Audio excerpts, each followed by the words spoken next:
So all this sort of majoritarianism may certainly, for a while, win elections, but it is taking India down a dark and uncertain path.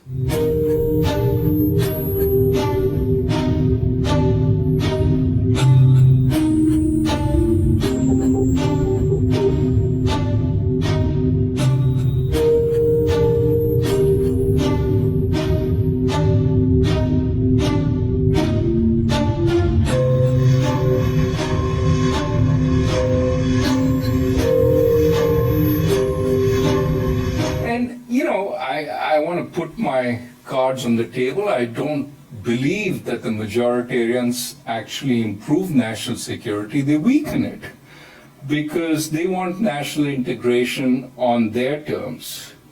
In India, this means universal imposition of Hindutva. And it sells wonderfully well with certain Hindus who believe minorities are privileged.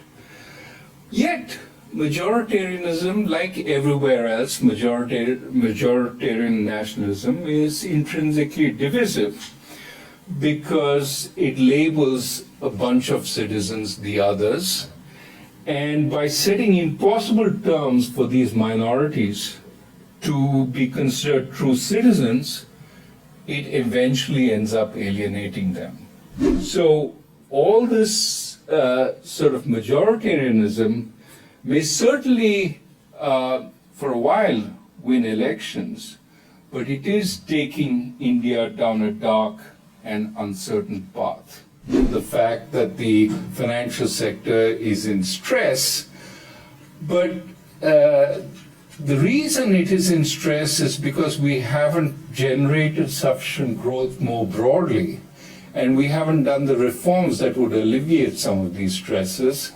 And therefore, you should see it as a symptom rather than the sole cause, that it is contributing to stress, but it's not everything. In this process, we've had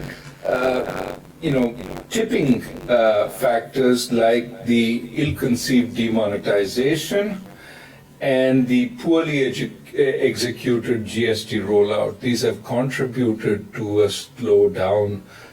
And I want to argue that part of what's going on is really this government is extremely centralized, which puts a lot of pressure on the leadership.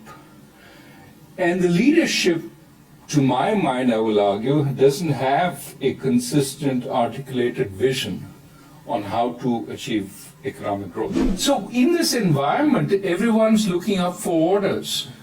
But the Prime Minister's office has basically limited capacity, even if they're perhaps the most hardworking sort of lot in government, working 24/7, there's only limited capacity. And so what happens is, as the Prime Minister's office sort of changes attention, something that was on the front burner goes onto the back burner until again it gets brought to the forefront.